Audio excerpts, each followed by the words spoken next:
Folks, welcome home. Good to meet you. Another edition of Cooking with Blondes here at the Mighty Shakers, Milwaukee, Wisconsin. As you can tell by the music, it is a holiday and festive season, and cheers. Cheers. Joined by Riley, one of our favorite Shakerettes, back in the kitchen again. And we've got a couple different things to play with, and of course, with the season, they're going to be comfort foods. And we're kicking things off with a Cajun Chowder. So, here we go. Again, bumps.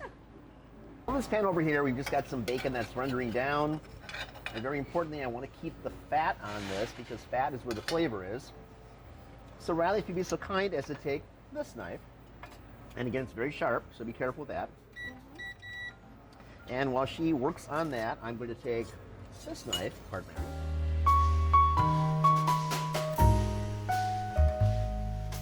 Into our bacon fat. Flame on, we're of course using induction at Shakers because we're here to save the world. So what I always say to people when you're doing onions, I'd like to take the poles off first, cut straight through. Just kind of rough it up like that, so you can take yours and rough that up as well. And what that does is it surface tension breaks the bond between the skin and the actual onion.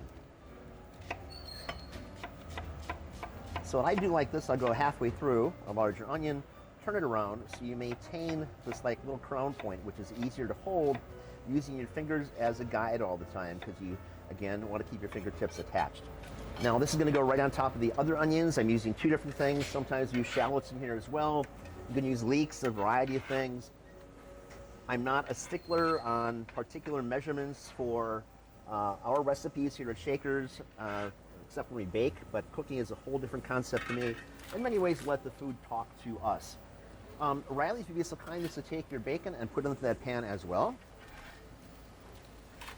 And then I would like you to take the potatoes and cut them lengthwise like that, and about 1-inch sections just like that. Okay. Mm-hmm.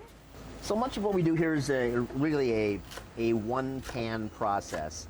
In this case, though, I wanted to capture the flavors of the rendered bacon.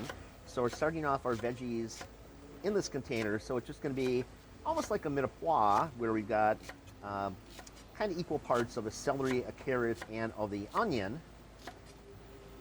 And we keep the potatoes separate for a moment because that on one corner is going to go into our vegetable stock. So you can just see by the color here, this is a beautiful vegetable stock that we make in-house. You can certainly buy these anywhere. We are, obviously as a professional kitchen, we use a lot of vegetables, and every day we take things and we create a stock from them. So what I'm going to do with this now as well is we're going to join our carrots here and the bacon, and that's all going to be really happy there. Fine job with that, Riley. Fine job. Absolutely. Shaky, shaky, shaky. Now we have this lovely little garlic oil that we make in house as well because we do a garlic confit, which simply means that we take either whole bulbs of garlic or we separate the cloves, and we then bake those off in low heat with oil, and from that we extract the oil, which is phenomenal for all sorts of dishes. You really have kind of a sweet garlic kind of a tone going on with that, which is dynamic. And then of course we also then have these beautiful garlic cloves that we use for anything, just to smear on a crostining. It really doesn't matter, they're marvelous. So while that's happening over there, these potatoes and this corn are going to go into your vegetable stock. So feel free to use a bench knife, I call this. It has different names. So what makes this Cajun, you ask? Well, a couple of things. We will get some hot sauce in here. I like using Crystal, which is, in my mind, probably the best table hot sauce that there is in the marketplace if you're not going to make your own. It has an adequate amount of both garlic and vinegar in, and what that does, it gives you a great balance and flavor profile. Some things like Tabasco are suitable for like your jambalayas and gumbos. They have more of a vinegar component to it. It really depends on what you want to achieve for the output. If you'd be so kind as to give that a twisty and turn. Then over here, I've just got some simple little corn. And this time of year, it's December. And I just went and I got some frozen corn. It doesn't matter what brand or anything else you use, but it's tough in Wisconsin to get fresh corn on the cob this time of year. So this is going to be a very hearty soup, and your total cooking time is going to be somewhere around 45 minutes to an hour. Now we're going to take our andouille, and you could take and cut it lengthwise like that first, because you want a piece to be, about this size. So it's in the way I look at soups and stews, is that I like them to be kind of a forkful or a spoonful size. Sometimes you get pieces that are just too large and not going to fit in your spoon. Sometimes they're so small that you kind of lose track of some things too. So, and the andouille that we use in House of Shakers is only from Louisiana. There's some fine sausage houses throughout the Midwest, Milwaukee, Chicago, Philly. But in my mind, if you want to do a real Cajun or Creole style food, you should get it from the source, which is why we use only andouille that comes from Louisiana. So at this point, I like that to go into there. And then just, some of our crystal hot sauce in there.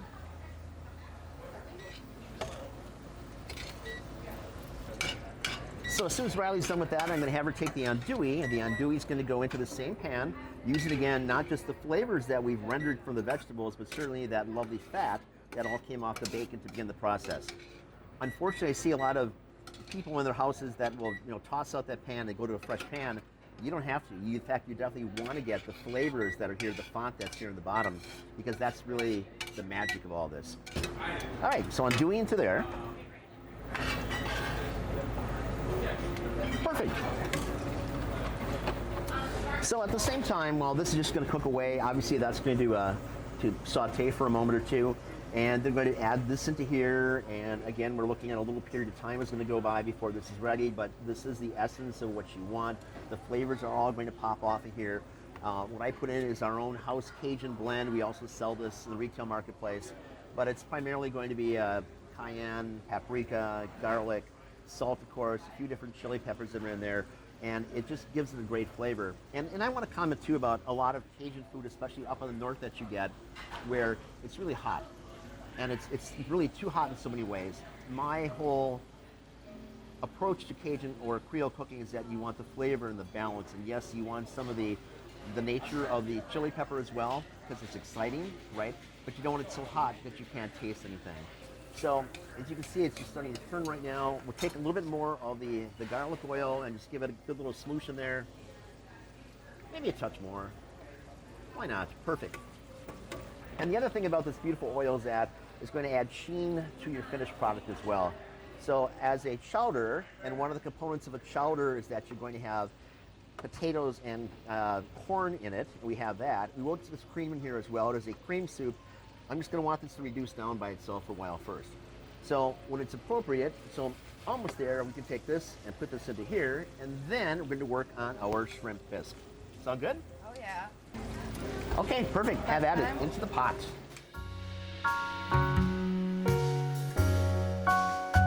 So we got probably 15 minutes or so into the entire preparation of this dish, and the rest of the magic can take place as it's just going to cook down. And then the cream's going to go into here. It'll be a lovely dish. And the thing about chowders as well is that they generally are a looser kind of composition. The shrimp bisque that we're going to do next is going to be a completely different animal, where we're going to put it through a strainer, and it's going to be a much finer product.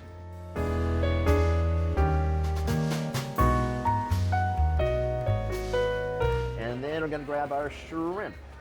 I know you like the shucking part, right, Riley? I love it. Love shucking. So I want you, because I know, again, you love this, is to shuck these. So these are U10, they're super colossal. All we use at Shakers are Gulf shrimp, so the big monsters, right? And the way I generally show people to do this is, put this in the palm of your hand with the tail in your palm, and then it generally 2 or 3 motions, you can get this carapace off of here, right? So that comes off. We're saving the shells. So just like that, and we'll put that on the side, and after we do 12 of these, then we'll come back and we'll cut these. In the meantime, we take our shells and stick them right there.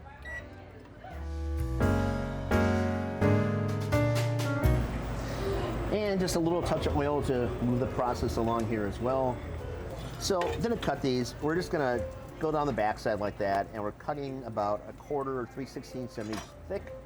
And we're going to take out any residue from the sand vein, or that's also where the roe is, so shrimp eggs. Keep the last section on for most of what we do here. Now, what we're going to do with this, because it's going to be in a bisque, in a soup, we're going to take these, we'll stand them up, we're going to saute these, and these will be the centerpiece inside the bowl of soup. And I'm just going to set them up like that on their tails, so we work the radius of the pan. because you want to maintain the shape. You do this at home, don't you? I have done it a few times now, cool. Since our last video. As we're doing bisque, I want to have a little bit lighter flavor profile. This is a shallot or shallot as opposed to an onion. It's the same family. And I'm going to take these. You get these, and obviously they're not from Wisconsin either this time of year, so these are shipped into us from California. In the transit, they get a little bit, dried, desiccated on the outside. You don't want to use that, at least I don't, so we're just going to cut those tips off like that. That goes off the side. That can go into your stock as well.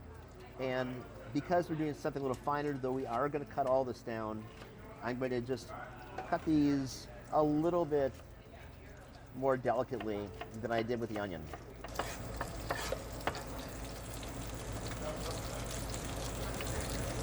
So I'm just going to take this now. Our shallot is just going to go into our stock right now. It's going to be happy and just kind of hang out there, coexist for a while if you like. All right, so we got these lovely shells that are going right here. Nice crispy little thing taking place, and that's all just wonderful. So what we're going to do now is add this into our stock right here. In the same pan, I'm going to sneak around behind you and grab some water.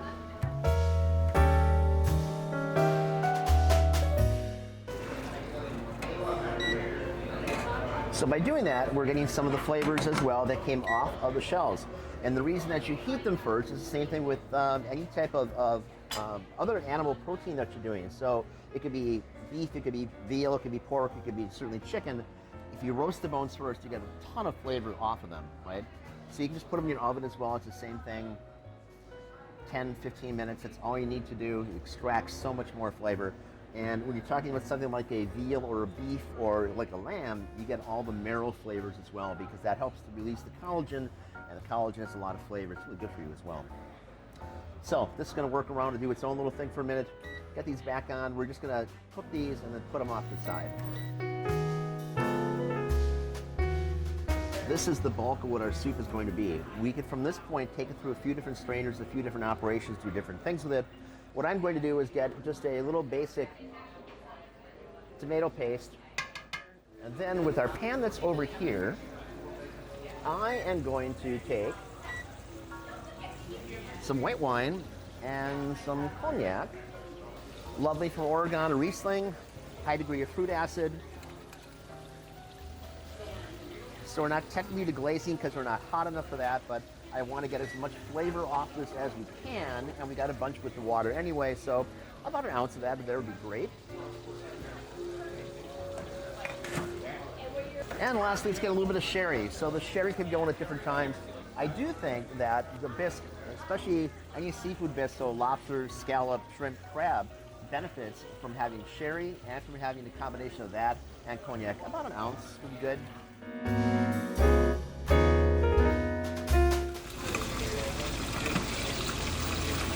Now you will notice that I did not add additional salt to either the first soup that we made, the chowder, or to this dish. I think that salt is something we should add on the backside. The stocks that we use by themselves, as they reduce down, have a salt kind of complexion that goes on along with it. Not as much as like a soy, but it does have its own natural saltiness. So I think that's something, rather than destroy a whole pot of soup, I'm going to wait to the end.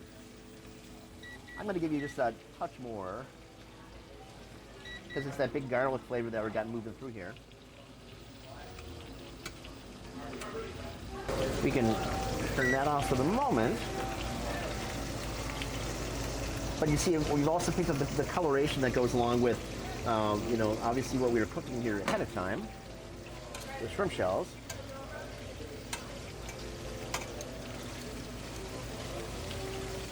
So Riley, you've worked here for about how long now? I believe 9 months. 9 months? Maybe 10. I think I'm close to hitting my 1 year mark. Where does the time go? Right? These, in my mind, are done. We don't want them to be rubber. So they will continue to cook for a moment, because the internal temperature is already there. It's going to continue to work throughout the entire product, right? So here we are. While this is happening, I'm going to increase the temperature here. If you wanted to use celery or something along with this as one of the vegetables in this, fennel, I like to use fennel quite a bit. You can certainly do that as well. I think this will just be sublime by the way it is. I'm just going to put these in the window out of our way. And then I'm going to take this, add that into there. Start extracting as much flavor as you possibly can from the pan. It's all going to go back into here.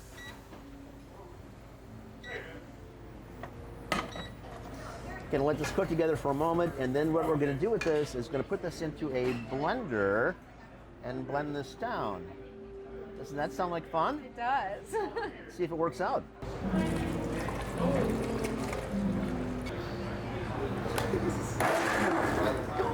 Oh, there you go. The blender. Well, looks like our blender's having a little issue today. All right, well that happens. So what we'll do is we'll switch over here and try the Roku. No blooper reel here. Things actually happen in real life, and that's what we're doing. So it's real life. So heavy cream, generally we do about 64% milk fat. You know, it doesn't matter. Sometimes you can access different things. You know, you can have a lot of versatility in how you do your bisque as well. You can certainly put saffron in here, which is a whole different spin, and you know, it even magnifies that a little bit more. There's a myriad options to what and how you can do these things. So the blender would have given us a more consistent product, but this will work. We can now strain this as well. We're going to head back that away for just a moment.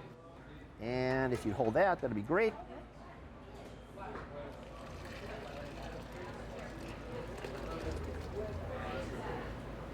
So if you look at what's happening in the bottom, it's a very smooth, soft, velvety kind of complexion, right? That's what we're looking for our bisque.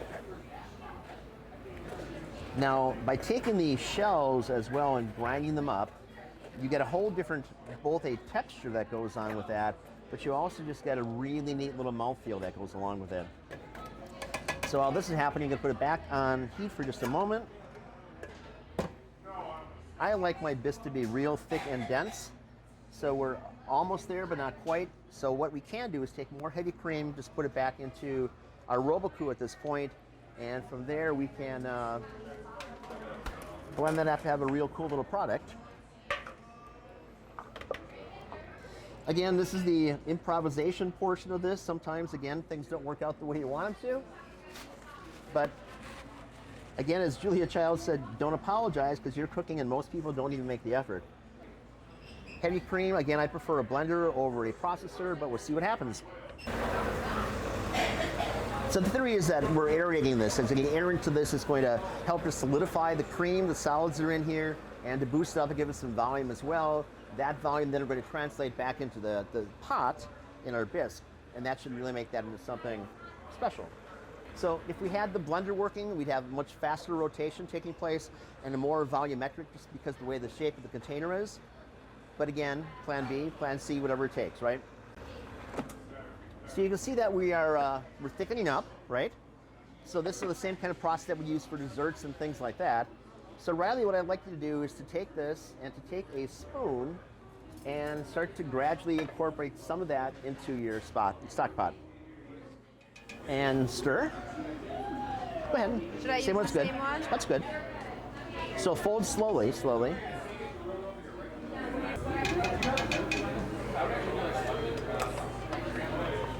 I'm gonna need a little more tomato product in there, I think. So this will be like the rescue portion as we're modifying this just a little bit. All right, so feel free to dial this up a little bit into there.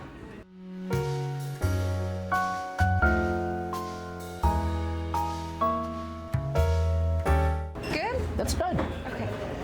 So what we do for our presentations here is that we serve it into a bowl just like this, and then we come back with our shrimp, and we put our shrimp as a center on top of that. So we'd have bisque in here, and then we'd have this facing on top of that, and that's our pretty little presentation. And if you'd like to do that, why not? Yeah. Just here. Ma'am? Okay, that's cool. So again, normally we like to have these a little bit thicker, but you do what you have to do sometimes, and that's how that's going to work itself out. And a little maintenance on the side. Shrimp bisque. Yay? Yay. Yay. Folks, thanks for tuning in. I hope you enjoy these couple of simple ideas for fast comfort foods for you and your family during these marvelous holidays. And we look forward to seeing you again. Any questions or comments, send those to us, shakersmilwaukee@gmail.com. We'll be happy to address them and or give you specific recipes if you want that as well. Cheers.